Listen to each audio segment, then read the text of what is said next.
حق کی تعمیر کو مکمل کرتے ہوئے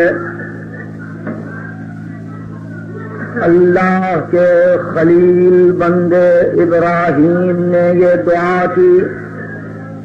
کہ اے ہمارے پروردگار، میں اپنی بعض ذریت کو آباد کرنا چاہتا ہوں ایک ایسی وادی میں جہاں زراعت نہیں ہوتی، اور یہ وادی تیرے بیت محرم سے نزدیک ہے، تیرے قابل احترام مکان سے قریب ہے۔ پروردگار، میں نے اپنی بعض ذریت کو اس لیے اس مکان سے قریب آباد کیا ہے کہ یہ نماز کو قائم کریں۔ پس اگر یہ اپنی خدمتوں کو انجام دیں تو ان کا صلہ یہی ہوگا کہ ابراہیم تیرا بندہ تجھ سے یہ درخواست کرے کہ پروردگار، اس صلے میں انسانوں کے دلوں کو ان کی طرف راغب کر دے اور ان کو ثمرات کا رزق عطا کر تاکہ وہ تیرے شکر گزار رہیں۔ آج کامل 2 مہینے 8 دن کا عرصہ غم تمام کرتے ہوئے جب ہم اپنی زندگی کا جائزہ لیتے ہیں تو معلوم ہوتا ہے کہ دعائے خلیل یقیناً مستجاب ہوئی،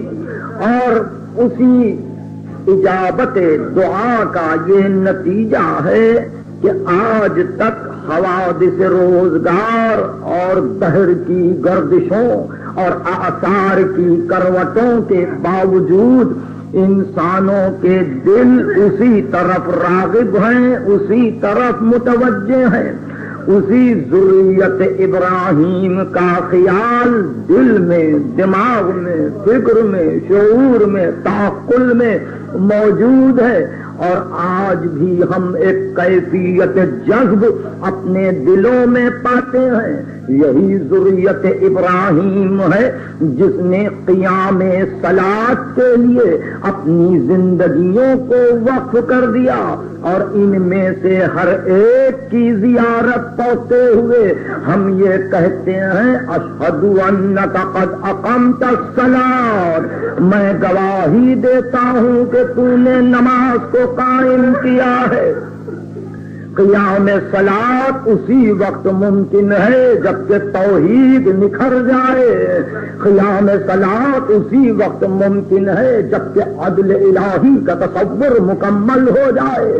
قیام صلاۃ اسی وقت ممکن ہے جبکہ نبی کی معرفت کما حقہ میسر ہو جائے، قیام صلاۃ اسی وقت ممکن ہے جبکہ سلسلہ ہدایت و ولایت و امامت واضح ہو جائے، قیام صلاۃ اسی وقت ممکن ہے جبکہ انسان احکام معصومین سے معروف و منکر کو پہچانے، قیام صلاۃ اسی وقت ممکن ہے جبکہ عقل انسانی آگے بڑھ کر اپنے آپ کو تابع احکام عصمت کر لے اور نیک و بد کی تمیز کرے، خیر و شر کی شناسا ہو جائے، اپنی منفعت اور اپنے مضرات کو پہچانے۔ قیام صلاۃ آسان کام نہیں ہے کہ انسان وضو کر ایک مرتبہ نماز کی نیت سے تکبیر الاحرام کے بعد شروع کر دے، یہ ہر کس و ناکس کے لیے ممکن ہے، مگر نماز وہ کہ جہاں نمازی یہ اعلان کر دے کہ بس تو تیرے سوا کوئی نہیں، علی اکبر نہیں، اون محمد نہیں، عاقب نہیں، عباس نہیں، بس تو تیرے سوا کوئی نہیں۔ اگر یہ خیمے جلنے والے ہیں تو نمازی کو منظور ہے، اگر بہن لٹنے والی ہے تو نمازی کو منظور ہے۔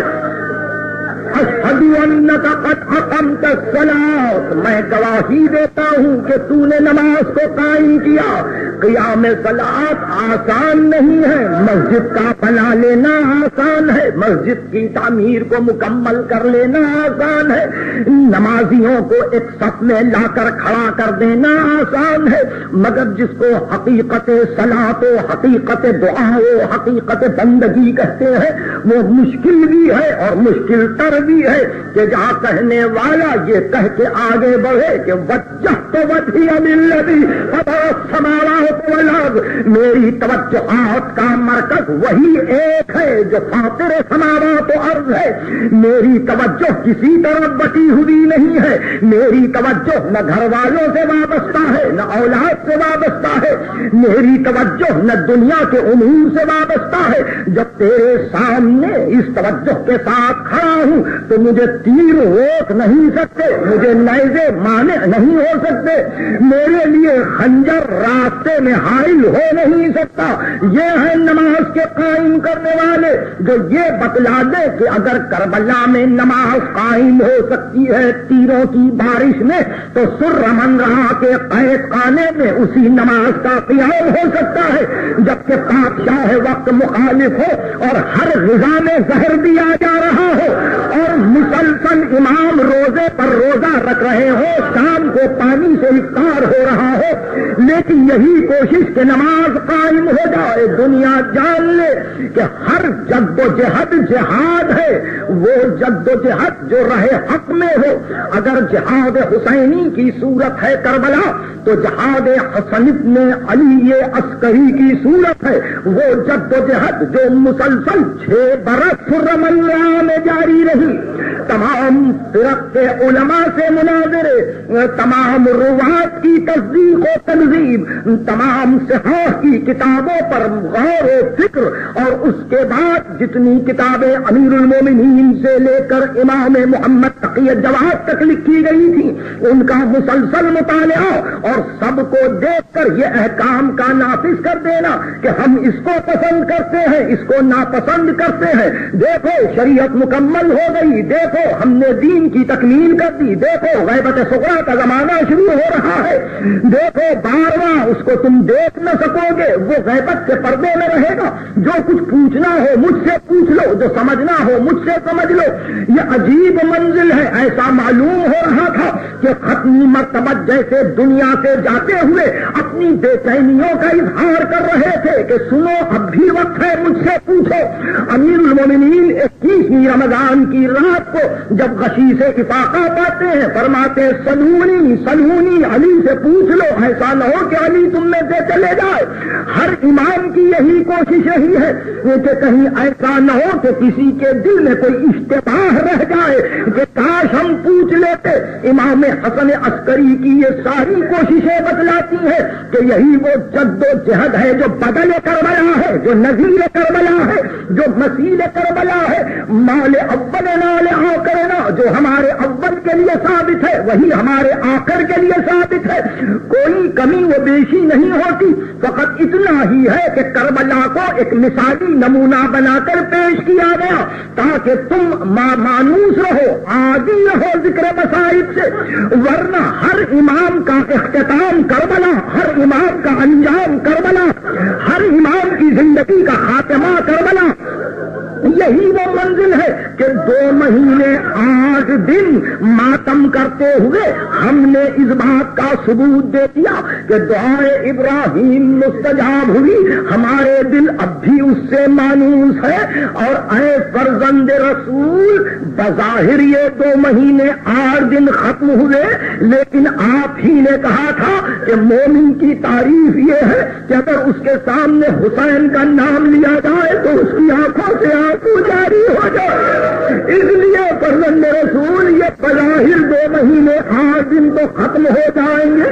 لیکن دلوں میں ہمارے اتنا جذب ہے، دلوں میں ہمارے اتنی محبت ہے، ہمارے دل آپ سے اتنے نزدیک ہے کہ جب ہمارے سامنے آپ کا نام لیا جاتا ہے ہمیں ٹھنڈی سانس کھینچ کر چاہتے ہیں کہ ایک آنسو اس نام پر نچھاور کر دے۔